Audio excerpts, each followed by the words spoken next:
ನಮ್ಮ ದಾವಣಗೆರೆಯಲ್ಲಿ ಬೆಣ್ಣೆ ದೋಸೆ ಎಷ್ಟು ಫೇಮಸ್ಸು ಅಷ್ಟೇ ಫೇಮಸ್ಸು ನಮ್ಮ ದಾವಣಗೆರೆ ತುಳಜಾಭವಾನಿ ಬಿರಿಯಾನಿ. ಈ ಬಿರಿಯಾನಿನ ಯಾವ ರೀತಿ ಮಾಡೋದು ಅಂತ ತಿಳಿಸ್ಕೊಡ್ತೀನಿ. ಸೊ ವಿಡಿಯೋ ಸ್ಕಿಪ್ ಮಾಡದೆ ಕೊನೆ ತನಕ ನೋಡಿ. ಹಾಗೆ ನಿಮ್ಮ ಫ್ರೆಂಡ್ಸ್ ಫ್ಯಾಮಿಲಿಯೊಟ್ಟಿಗೆ ಈ ವಿಡಿಯೋನ ಶೇರ್ ಮಾಡ್ಕೊಳ್ಳಿ. ಇನ್ನು ಕೊತ್ತಂಬರಿ, ಪುದೀನ, ಮೆಂತ್ಯ ಸೊಪ್ಪು ಮೂರು ಒಂದೊಂದು ಕಟ್ಟಂತೆ ಸಣ್ಣ ಸಣ್ಣದಾಗಿ ಕಟ್ ಮಾಡಿ ಎತ್ತಿಟ್ಕೊಂಡಿದ್ದೀನಿ. ಇನ್ನು ಸ್ಪೈಸಸ್ ವಿಚಾರಕ್ಕೆ ಬರೋದಾದರೆ ಒಂದು 4-5 ಏಲಕ್ಕಿ, 1 ಟೇಬಲ್ ಸ್ಪೂನು ಶಾಯಿ ಜೀರಾ, 1 ಟೇಬಲ್ ಸ್ಪೂನಷ್ಟು ಸೋಂಪು, 1 ಇಂಚು ಚಕ್ಕೆ, ಒಂದು 4-5 ಲವಂಗ ತೊಗೊಂಡಿದ್ದೀನಿ. ಹಾಗೆ ಒಂದು 5 ಈರುಳ್ಳಿನ ತೊಗೊಂಡು ಸ್ಲೈಸಸ್ ಆಗಿ ಕಟ್ ಮಾಡಿ ಎತ್ತಿಟ್ಕೊಂಡಿದ್ದೀನಿ. ಟೊಮೆಟೊ ಒಂದು 3 ತೊಗೊಂಡು ಅದನ್ನು ಸಹ ಸ್ಲೈಸಸ್ ಆಗಿ ಕಟ್ ಮಾಡಿ ಎತ್ತಿಟ್ಕೊಂಡಿದ್ದೀನಿ. ನೀವು 1 ಸ್ಪೂನಷ್ಟು ಶಾಯಿ ಜೀರಾ ತೊಗೊಂಡ್ರೆ 1 ಟೇಬಲ್ ಸ್ಪೂನಷ್ಟು ಸೋಂಪು ತೊಗೋಬೇಕು, 2 ಈಕ್ವಲ್ ರೇಷಿಯೋಲ್ಲಿ. ಇನ್ನು ನಾನು ಈ ಲೋಟದ ಅಳತೆಯಲ್ಲಿ 2.5 ಲೋಟದಷ್ಟು ನಾನು ಬಾಸುಮತಿ ಅಕ್ಕಿನ 1-2 ಅವರ್ಸ್ ಮುಂಚೆನೇ ನೆನೆಸಿ ಎತ್ತಿಟ್ಟಿದ್ದೀನಿ. ಈ ರೀತಿ ನೆನೆಸಿ ಮಾಡೋದ್ರಿಂದ ತುಂಬ ಬಿರಿಯಾನಿ ಸಾಫ್ಟಾಗಿ ಆಗುತ್ತೆ, ತುಂಬ ಬೇಗನೂ ಆಗುತ್ತೆ, ಟೇಸ್ಟಿಯಾಗಿರುತ್ತೆ ಅಂತಲೇ ಹೇಳ್ಬೋದು. ಹಾಗೆ ಇದಕ್ಕೊಂದು ಸೀಕ್ರೆಟ್ ಮಸಾಲಾನು ರೆಡಿ ಮಾಡ್ಕೊಂಡಿದ್ದೀನಿ. ಹಾಗೆ 1-2 ಪಲಾವ್ ಎಲೆನೂ ಎತ್ತಿಟ್ಕೊಂಡಿದ್ದೀನಿ. ಇನ್ನು ರುಬ್ಬೋದಕ್ಕೆ ನಾನಿಲ್ಲಿ ಒಂದು ಸ್ವಲ್ಪ ಕೊತ್ತಂಬರಿ ಹಾಗೆ ಪುದೀನ ತೊಗೊಂಡಿದ್ದೀನಿ. ಅದ್ರ ಜೊತೆಗೆ ಹಸಿಮೆಣಸಿನ್ಕಾಯಿನ ಎಣ್ಣೆಯಲ್ಲಿ ಸ್ವಲ್ಪ ಚೆನ್ನಾಗಿ ಫ್ರೈ ಮಾಡಿ ಎತ್ತಿಟ್ಕೊಂಡಿದ್ದೀನಿ. ಅದಕ್ಕೆ ಸ್ವಲ್ಪ ಶುಂಠಿ, ಬೆಳ್ಳುಳ್ಳಿ, ಕೊತ್ತಂಬರಿ ಸೇರಿಸಿ ಇದಿಷ್ಟನ್ನು ಚೆನ್ನಾಗಿ ರುಬ್ಬಬೇಕಾಗುತ್ತೆ. ನಾನಿಲ್ಲಿ ಮೆಂತ್ಯ ಸೊಪ್ಪನ್ನ ರುಬ್ಬಕ್ಕೆ ಸೇರಿಸ್ತಾ ಇಲ್ಲ. ಮೆಂತ್ಯ ಸೊಪ್ಪು ಸೇರಿಸೋದ್ರಿಂದ ಅದು ಕಹಿ ಆಗಿಬಿಡುತ್ತೆ. ಮಸಾಲಾನ ರುಬ್ಬಿ ಸೈಡಲ್ಲಿ ಎತ್ತಿಟ್ಕೊಳ್ಳಿ. Next mutton ಬೇಯಿಸ್ಕೋಬೇಕಾಗುತ್ತೆ. ನಾನಿಲ್ಲಿ ಒಂದು 50 ml ಆಗೋದಷ್ಟು ಆಯಿಲ್ ಹಾಕ್ತಾಯಿದ್ದೀನಿ. ಆಯಿಲ್ ಹಾಕಿದ್ದಾದ ನಂತರ ನಾನಿಲ್ಲಿ ಒಂದು ಸ್ವಲ್ಪ ಕೊತ್ತಂಬರಿ, ಪುದೀನ, ಮೆಂತ್ಯ ಸೊಪ್ಪನ್ನ ಸೇರಿಸ್ತಾ ಇದ್ದೀನಿ ಕುಕ್ಕರಿಗೆ. ಹಾಗೆ ಸ್ವಲ್ಪ ಈರುಳ್ಳಿನೂ ಸಹ ಸೇರಿಸ್ತಾ ಇದ್ದೀನಿ, ಸ್ಲೈಸಸ್ ಆಗಿ ಕಟ್ ಮಾಡ್ಕೊಂಡಿರೋದನ್ನ. kg ಅಕ್ಕಿಗೆ 1 kg ಮಟನ್ನ ತೊಗೊಂಡಿದ್ದೀನಿ. ಇಲ್ಲ ಅಂದರೆ ಅಟ್ಲೀಸ್ಟ್ 3/4 kgನಾದರೂ ತೊಗೋಬೇಕಾಗುತ್ತೆ 1 kg ರೈಸಿಗೆ. ನೀವು ಕೆಲವೊಬ್ಬರು ಹೆಂಗೆ ಮಾಡಿಬಿಡ್ತಾರೆ ಅಂದರೆ 1 kg ರೈಸಿಗೆ 1/4 kg, ಅರ್ಧ kg ಮಟನ್ ಹಾಕ್ಬಿಡ್ತಾರೆ. ಆ ರೀತಿ ಮಾಡೋದ್ರಿಂದ ಬಿರಿಯಾನಿ ಟೇಸ್ಟ್ ಸಿಗಲ್ಲ. ಸೊ ನಾನಿಲ್ಲಿ ಮಟನ್ನ ಚೆನ್ನಾಗಿ ಚಾಪ್ ಮಾಡಿ ಎತ್ತಿಟ್ಕೊಂಡಿದ್ದೀನಿ.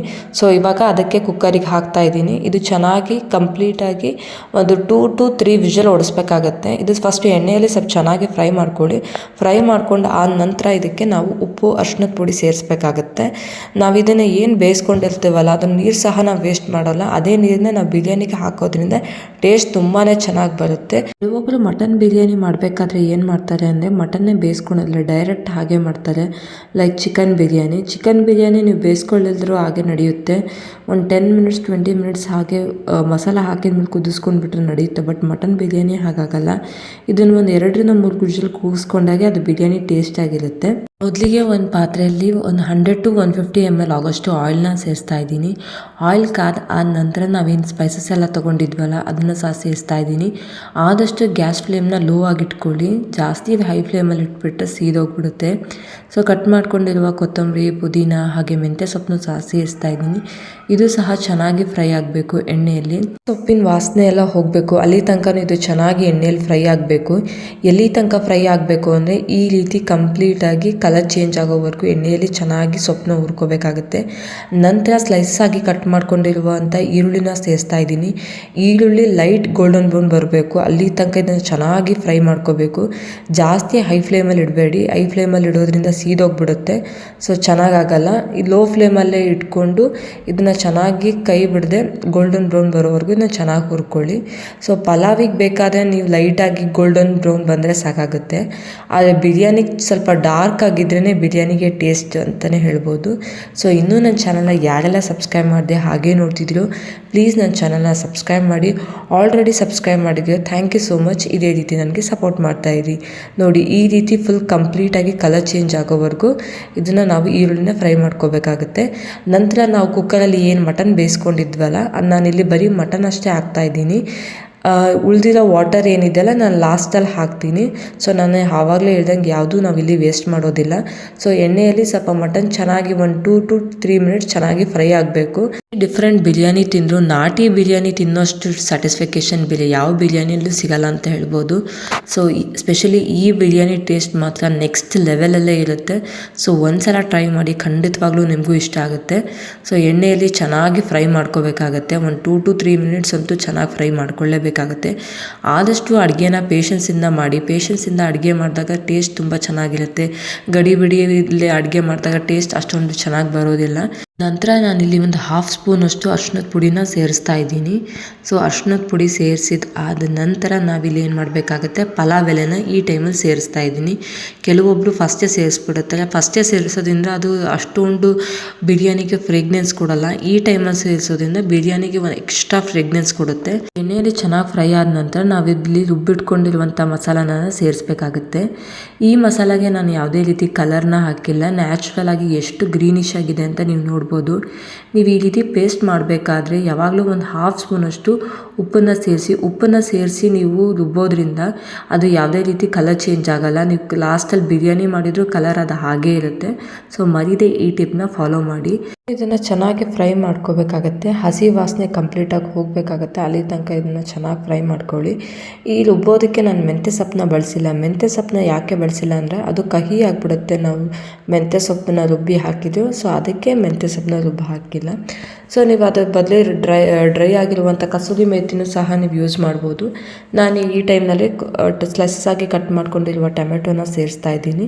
ಟೊಮೆಟೊ ಲೈಟಾಗಿ ಸಾಫ್ಟ್ ಆದರೆ ಸಾಕಾಗತ್ತೆ. ಇದನ್ನು ಜಾಸ್ತಿ ಗೊಜ್ಜು ಥರ ಏನು ಮಾಡೋ ಅಂಥ ಅವಶ್ಯಕತೆ ಇರಲ್ಲ. ಇದಕ್ಕೆ ಯಾವುದೇ ರೀತಿ ನೀರನ್ನ ಬಳಸ್ತಾ ಇಲ್ಲ. ಟೊಮೆಟೊಲ್ಲಿ ನೀರಿನಂಶ ಇರೋದ್ರಿಂದ ಟೊಮೆಟೊಲ್ಲಿರೋ ನೀರಿನಂಶ ಇಲ್ಲ ಬಿಟ್ಕೊಳ್ಳೋ ತನಕ ಇದನ್ನು ಚೆನ್ನಾಗಿ ಫ್ರೈ ಮಾಡ್ಕೋಬೇಕಾಗತ್ತೆ. ನಾನಿಲ್ಲಿ ಇದಕ್ಕೆ 1 ಸ್ಪೂನಷ್ಟು ಹೋಮ್ ಮೇಡ್ ಗರಂ ಮಸಾಲ ಪೌಡರ್ನ ಸೇರಿಸ್ತಾ ಇದ್ದೀನಿ. ಇದಕ್ಕೆ ನಾನಿವತ್ತು ತೇಜು ಬಿರಿಯಾನಿ ಮಸಾಲ ಹಾಕ್ತಾಯಿದ್ದೀನಿ. ಸೊ ಇದನ್ನು 10 ರೂಪೀಸ್ ಚಾರ್ಜೆಟ್ ಬರುತ್ತಲ್ಲ ಅದನ್ನು ಫುಲ್ ಹಾಕಿದ್ದೀನಿ. ನೀವು home made garam masala 1 spoon ತೊಗೊಂಡ್ರೆ ಬಿರಿಯಾನಿ ಮಸಾಲ 2 ಸ್ಪೂನ್ ತೊಗೋಬೇಕಾಗುತ್ತೆ. ಈ ರೇಷಿಯೋಲ್ಲಿ ತೊಗೋಬೇಕಾಗುತ್ತೆ. ನೀವು ಬಿರಿಯಾನಿ ಮಾಡಬೇಕಾದ್ರೆ, ಪಲಾವ್ ಮಾಡಬೇಕಾದ್ರೆ ನೀವು ಜಸ್ಟ್ ಗರಂ ಮಸಾಲ ಅಷ್ಟೇ ಹಾಕಿದರೆ ಸಾಕಾಗುತ್ತೆ. ಇನ್ ಕೇಸ್ ನೀವು ಬಿರಿಯಾನಿ ಮಸಾಲ ಹಾಕೋದು ಆದರೆ 1 ಸ್ಪೂನ್ ಹಾಕಿದರೆ ಸಾಕಾಗುತ್ತೆ. ಈ ಟೈಮಲ್ಲಿ ನಾವು ಮಟನ್ ಬೇಯಿಸ್ಕೊಂಡಿರುವಂಥ ನೀರನ್ನ ಸಹ ಸೇರಿಸ್ತಾ ಇದ್ದೀನಿ. ಇದು ಚೆನ್ನಾಗಿ 1-2 ಕುದಿ ಬರಬೇಕು. ಅಲ್ಲಿ ತನಕ ಇದನ್ನ ಚೆನ್ನಾಗಿ ಕುದಿಸ್ಕೊಳ್ಳಿ. ನಾನ್ಸ್ಟಿಕ್ ಪಾತ್ರೆ ಕೂಡ ಬಳಸ್ಬೋದು, ಯಾವುದೇ ರೀತಿ ತಳ ಹಿಡಿಯೋದಿಲ್ಲ. ಇಲ್ಲ ನಿಮಗೆ ಕನ್ವೀನಿಯೆಂಟ್ ಆದರೆ ಮಣ್ಣಿನ ಪಾತ್ರೆಗಳನ್ನ ಬಳಸೋದ್ರಿಂದ ಟೇಸ್ಟ್ ಇನ್ನೂ ತುಂಬ ಚೆನ್ನಾಗಿರುತ್ತೆ ಅಂತ ಹೇಳ್ಬೋದು. ಎಷ್ಟೇ ಗ್ಯಾಸ್ ಮೇಲೆ ಅಡುಗೆ ಮಾಡೋದಕ್ಕಿಂತ ಸೌದೆ ಒಲೆ ಮೇಲೆ ಬಿರಿಯಾನಿ ಮಾಡಿದರೆ ಅಂತೂ ಕಳೆದೇ ಹೋಗಬೇಕು, ಅಷ್ಟು ಚೆನ್ನಾಗಿರುತ್ತೆ ಬಿರಿಯಾನಿ. ಸೊ ನಾನು ಇದಕ್ಕೆ ಉಪ್ಪನ್ನ ಸೇರಿಸಿರಲಿಲ್ಲ, ಈಗ ಉಪ್ಪನ್ನ ಸೇರಿಸ್ತಾ ಇದ್ದೀನಿ. ಸೊ ನೀವು ನೋಡಿಕೊಂಡು ನಿಮ್ಮ ರುಚಿಗೆ ತಕ್ಕಷ್ಟು ಉಪ್ಪನ್ನ ಸೇರಿಸಿ. ಇದಕ್ಕೆ ನಾನು ಬಾಸುಮತಿ ಅಕ್ಕಿನ ಸೇರಿಸ್ತಾ ಇದ್ದೀನಿ. 2.5 ಕಪ್ ಬಾಸುಮತಿ ಅಕ್ಕಿಗೆ ನಾನು 1 ಕಪ್ಪಷ್ಟು ನಾರ್ಮಲ್ ರೈಸ್ನ ಸೇರಿಸ್ತಾ ಇದ್ದೀನಿ. ನಾನು 4 to 5 ಅವರ್ಸ್ ಮುಂಚೆನೇ ಬಾಸುಮತಿ ಅಕ್ಕಿನ ಸೋಕ್ ಮಾಡಿ ಎತ್ತಿಟ್ಕೊಂಡಿದ್ದೆ. ಸೊ ಇವಾಗ ಅದನ್ನೆಲ್ಲ ಸೇರಿಸ್ತಾ ಇದ್ದೀನಿ. ನೀವು 1 ಕಪ್ ಬಾಸುಮತಿ ಅಕ್ಕಿ ತೊಗೊಂಡ್ರೆ 2 ಕಪ್ ನೀವು ನೀರನ್ನ ಸೇರಿಸ್ಬೇಕಾಗುತ್ತೆ. ಇದಕ್ಕೆ ಸ್ವಲ್ಪ ನೀರು ಜಾಸ್ತಿನೇ ಹಿಡಿಯುತ್ತೆ ಅಂತ ಹೇಳ್ಬೋದು. ನೋಡಿಕೊಂಡು ಹಾಕ್ಕೊಳ್ಳಿ. ಇಫ್ ಇನ್ ಕೇಸ್ ನಿಮಗೆ ಗೊತ್ತಾಗಲಿಲ್ಲ ಅಂತ ಅಂದರೆ ಲೋಟದಲ್ಲಿ ಅಳತೆ ಮಾಡ್ಕೊಳ್ಬೇಕಾದ್ರೂ ನೀವು ನೀರನ್ನ ಹಾಕ್ಕೋಬೋದು. ಜಾಸ್ತಿ ನೀರು ಹಾಕ್ಕೊಂಡ್ಬಿಟ್ರೆ ಬಿರಿಯಾನಿ ಮುದ್ದೆ ಥರ ಆಗುತ್ತೆ, ತಿನ್ನೋದಕ್ಕೆ ಅಷ್ಟು ಚೆನ್ನಾಗಿರಲ್ಲ. ಬಿರಿಯಾನಿ ರೈಸ್ ಫುಲ್ ಉದ್ರ ಭದ್ರ ಇದ್ರೇ ಚೆನ್ನಾಗೆ, ಆವಾಗ ಟೇಸ್ಟ್ ಚೆನ್ನಾಗಿ ಅನಿಸುತ್ತೆ. ಸೊ ಇದನ್ನು ಫಸ್ಟ್ ಕ್ಲೀನಾಗಿ ಕಲಿಸ್ಕೊಳ್ಳಿ. ರೈಸಿಗೆಲ್ಲ ಮಸಾಲೆ ಎಲ್ಲ ಹಿಡಿಬೇಕು. ಅಲ್ಲಿ ತನಕ ಇದನ್ನು ಚೆನ್ನಾಗಿ ಕಲಿಸ್ಕೊಂಡು ಆದ ನಂತರ ನಾವು ಇದಕ್ಕೆ ನೀರನ್ನ ಸೇರಿಸ್ಬೇಕಾಗುತ್ತೆ. ಸುಮ್ಮನೆ ಹಾಗೆ ಡೈರೆಕ್ಟಾಗಿ ಹಾಕಿಬಿಡಬೇಡಿ ನೀರನ್ನ. ಸೊ ಇವಾಗ ನಾನು ಇದಕ್ಕೆ ನೀರನ್ನ ಸೇರಿಸ್ತಾ ಇದ್ದೀನಿ. ಇನ್ನೊಂದು ಸ್ವಲ್ಪ ಮಟನ್ ಬೇಯಿಸ್ಕೊಂಡಿರೋಂಥ ನೀರಿತ್ತು, ಅದನ್ನು ಸೇರಿಸ್ತಾ ಇದ್ದೀನಿ. ನಂತರ ಇದಕ್ಕೆ ಒಂದು 1/2 ಲೆಮನ್ನ ಫ್ರೀಸ್ ಮಾಡಿ ಇದಕ್ಕೆ ಹಾಕ್ತಾ ಇದ್ದೀನಿ. ಲಾಸ್ಟಿಗೆ ನಾವು ಲೆಮನ್ನ ಹಾಕೋದ್ರಿಂದ ಇನ್ ಕೇಸ್ ನಾವು ಉಪ್ಪು ಕಡಿಮೆ ಏನಾದರೂ ವೇರಿಯೇಷನ್ ಇದ್ದರೆ ಅದು ಎಲ್ಲ ಬ್ಯಾಲೆನ್ಸ್ ಆಗುತ್ತೆ. ಸೊ ಈ ಟಿಪ್ನ ಮಾತ್ರ ಮರೀದೆ ಫಾಲೋ ಮಾಡಿ. ಕೆಲವೊಬ್ಬರು ಏನು ಮಾಡಿಬಿಡ್ತಾರೆ, ಫುಲ್ ಎಲ್ಲ ಬಿರಿಯಾನಿ ಆದಮೇಲೆ ನಿಂಬೆಹಣ್ಣೆ ಹಿಂಡ್ತಾರೆ. ಆ ರೀತಿ ನಿಂಬೆಹಣ್ಣು ಹಿಂಡೋದ್ರಿಂದ ಅಷ್ಟು ಹುಳಿ ಅನಿಸುತ್ತೆ, ಬಟ್ ಅದೇನು ಫ್ರೇಗ್ನೆನ್ಸ್ ಗೊತ್ತಾಗಲ್ಲ. ಈ ಟೈಮಲ್ಲಿ ಹಾಕೋದ್ರಿಂದ ಇನ್ ಕೇಸ್ ಉಪ್ಪು ಜಾಸ್ತಿ ಆಗಿದ್ರೆ ಇಲ್ಲ ಖಾರ ಜಾಸ್ತಿ ಆಗಿದ್ರೆ ಅದು ಬ್ಯಾಲೆನ್ಸ್ ಆಗುತ್ತೆ. ಸಾಮಗ್ರಿಗಳು ಹಾಕಿದ ಆದ ನಂತರ ಒಂದು ಪ್ಲೇಟ್ನ ಮುಚ್ಚಿ ಇಟ್ಬಿಟ್ಟು ಒಂದು 10 ಮಿನಿಟ್ಸ್ ಇದು ಚೆನ್ನಾಗಿ ಕುಕ್ ಆಗಿಬಿಡುತ್ತೆ. ನೋಡಿ ಇದು ಯಾವ ರೀತಿ ಕುಕ್ ಆಗಿದೆ ಅಂತ. ಆಲ್ಮೋಸ್ಟ್ ಆಲ್ ಒಂದು 90% ರೈಸ್ ಕುಕ್ ಆಗಿದೆ.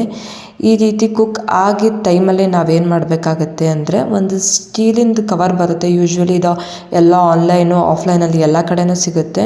ಐ ಥಿಂಕ್ 100-200 ರುಪೀಸಲ್ಲೇ ಇದು ಸಿಕ್ಬಿಡುತ್ತೆ.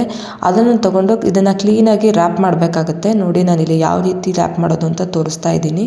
ಈ ರೀತಿ ಕಂಪ್ಲೀಟಾಗಿ ರ್ಯಾಪ್ ಮಾಡುತ್ತೆ. ಇನ್ ಕೇಸ್ ನಿಮ್ಗೇನಾದರೂ ಬಿಸಿ ಇದೆ ಅಂದರೆ ಒಂದು ಬಟ್ಟೆ ಸಹಾಯದ ತೊಗೊಂಡು ನೀವು ಕ್ಲೀನಾಗಿ ರ್ಯಾಪ್ ಮಾಡ್ಕೋಬೇಕಾಗುತ್ತೆ.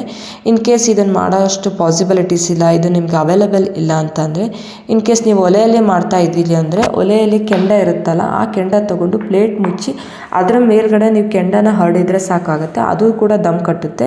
ನಮಗೆ ಆ ರೀತಿ ಮಾಡೋವಷ್ಟು ಪಾಸಿಬಿಲಿಟೀಸ್ ಇರಲಿಲ್ಲ. ಸೊ ಅದಕ್ಕೆ ನಾವು ಈ ರೀತಿ ರ್ಯಾಪ್ ಮಾಡಿಬಿಟ್ಟು ಕಂಪ್ಲೀಟಾಗಿ ರ್ಯಾಪ್ ಮಾಡಿದ ಆದ ನಂತರ ನಾವೇನು ಮಾಡಬೇಕಾಗತ್ತೆ, ಇದಕ್ಕೆ ಒಂದು ಪ್ಲೇಟ್ನ ಮುಚ್ಚಿ ಅದರ ಮೇಲೆ ಒಂದು ಸ್ವಲ್ಪ ಭಾರ ಬಿಡೋ ಅಂಥ ವಸ್ತುನ ಇಡಬೇಕಾಗುತ್ತೆ. ಸೊ ಅದಕ್ಕೆ ಒಂದು ಸ್ವಲ್ಪ ನೀರನ್ನ ಸೇರಿಸಿ ನಾವು ಈ ರೀತಿ ಸೆಟಪ್ ಮಾಡಿ ಇಟ್ಟಿದ್ದೀವಿ. ಸೊ ಈ ರೀತಿ ಸೆಟಪ್ ಮಾಡಿ ಒಂದು 10 to 15 ಮಿನಿಟ್ಸ್ ಬಿಟ್ಟು ಆದಮೇಲೆ ನಮ್ಮ ಬಿರಿಯಾನಿ ಯಾವ ರೀತಿ ಇದೆ ಅಂತ ನಿಮಗೆ ತೋರಿಸ್ತೀನಿ, ಬನ್ನಿ. ನಿಜವಾಗ್ಲೂ ಬಿರಿಯಾನಿ ಮಾತ್ರ ಟೇಸ್ಟ್ ಮಾತ್ರ ನೆಕ್ಸ್ಟ್ ಲೆವೆಲ್ ಅಂತಲೇ ಹೇಳ್ಬೋದು. ಸೊ ಇದನ್ನು ಕ್ಲೀನಾಗಿ ನಿಧಾನಕ್ಕೆ ಬಿಚ್ಕೊಳ್ಳಿ, ಯಾವುದೇ ರೀತಿ ಅರ್ಜೆಂಟ್ ಮಾಡೋಕ್ಕೆ ಹೋಗಬೇಡಿ. ಸೊ ನೋಡ್ಬೋದು ಅದು ಯಾವ ರೀತಿ ಇದೆ ಅಂತ. ಸೊ ಕಂಪ್ಲೀಟಾಗಿ ಬಿರಿಯಾನಿ ರೆಡಿ ಆಯಿತು. ಸೊ ಒಂದು ಸಲ ಟ್ರೈ ಮಾಡಿ, ಖಂಡಿತವಾಗ್ಲೂ ನೀವು ಇಷ್ಟಪಡ್ತೀರಾ. ಸೇಮ್ ದಾವಣಗೆರೆ ತುಳ್ಜಾ ಬಿರಿಯಾನಿ ಥರನೇ ಇತ್ತು ಟೇಸ್ಟು. ನಾನು ಕೂಡ ಟೇಸ್ಟ್ ಮಾಡಿದ್ದೀನಿ, ನೀವು ಕೂಡ ಟೇಸ್ಟ್ ಮಾಡ್ತೀರಾ ಅಂತ ಅಂದ್ಕೊಂಡಿದ್ದೀನಿ. ಐ ಹೋಪ್ ನಿಮ್ಗೆ ಈ ವಿಡಿಯೋ ಇಷ್ಟ ಆಗಿದ್ದರೆ ಆದಷ್ಟು ನಿಮ್ಮ ಫ್ರೆಂಡ್ಸ್ ಫ್ಯಾಮಿಲಿ ಒಟ್ಟಿಗೆ ಈ ವಿಡಿಯೋನ ಶೇರ್ ಮಾಡ್ಕೊಳ್ಳಿ.